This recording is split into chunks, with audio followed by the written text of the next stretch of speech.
This is known as the zoo hypothesis, though it might more accurately be called the nature reserve hypothesis.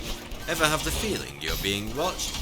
Yeah, it's probably just an impossibly advanced alien taking a nostalgic trip down an evolutional memory lane. Not exactly a candidate for the Great Filter, but very close, is the idea that we may be making like Neo and living in one gigantic Matrix-like simulation. This might sound crazy, but some pretty smart people, from Oxford University professors to NASA scientists and even Elon Musk, seem to believe there's a strong chance that it's true. If it is the case, other civilizations simply might not have been programmed into this particular iteration of the software. Although why you would want to waste so much computer power building a simulation of this magnitude, only to dump one measly bunch of hairless apes somewhere in the middle of it, is somewhat of a mystery. The other possibility, perhaps more likely than any of these theories, is that there isn't a great filter at all, and we're simply looking at this the wrong way entirely. We've made a lot of assumptions about what we're looking for and where we're likely to find it. We're focusing on sun-like stars and Earth-like planets because that's where we think we might find beings broadly similar to ourselves. But what if aliens are, well, much more alien than that? We're also specifically listening out for radio signals because they're a common form of communication we use here on Earth.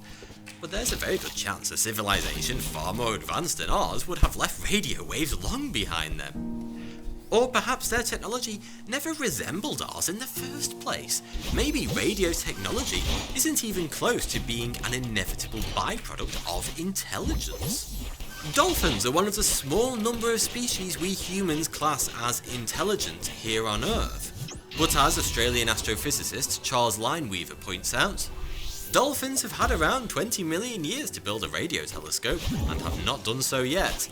Nonetheless, I'm confident those watery bastards are up to something. Or maybe the real reason we haven't found intelligent life out there amongst the stars is actually the very same reason we're pretty sure it exists in the first place. Because the universe is vast. Vast in a way that we humans can't even begin to comprehend.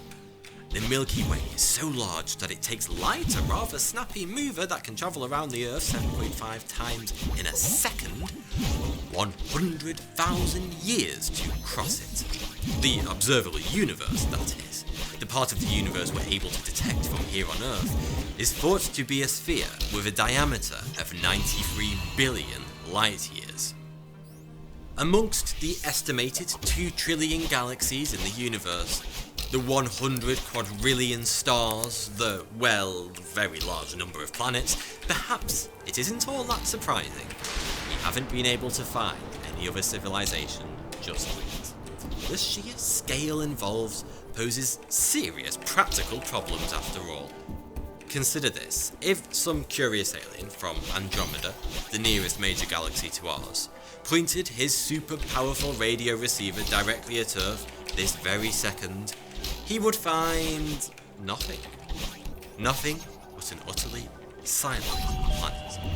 Not because the radio signals we're currently pumping out aren't strong enough to reach him, although for the most part they aren't, but because Andromeda is 2.5 million light years away, and therefore Alvin the alien wouldn't be seeing Earth as it is today at all. He would be seeing our planet as it was 2.5 million years ago. Back then, our species wasn't just failing to fire off radio waves in all directions, it didn't even exist. The further out into space we go, the older the civilization must be in order that we can detect it. So, unless we happen to have some pretty close neighbours, we're only going to be able to actually find civilizations that are much, much older than ours. So, as far as the question, are we alone in the universe? Who knows? It certainly seems unlikely, but we might just have to wait a little while longer to prove it. Thanks for watching. If you enjoyed this video, then please consider supporting me on Patreon, because it really helps me to continue to make these videos. You can find a link in the description. Also, you can get your hands on a first edition signed copy of my new book, Stick a Flag in It, by heading on over to Unbound Publishing and pre-ordering your copy today. Thank you.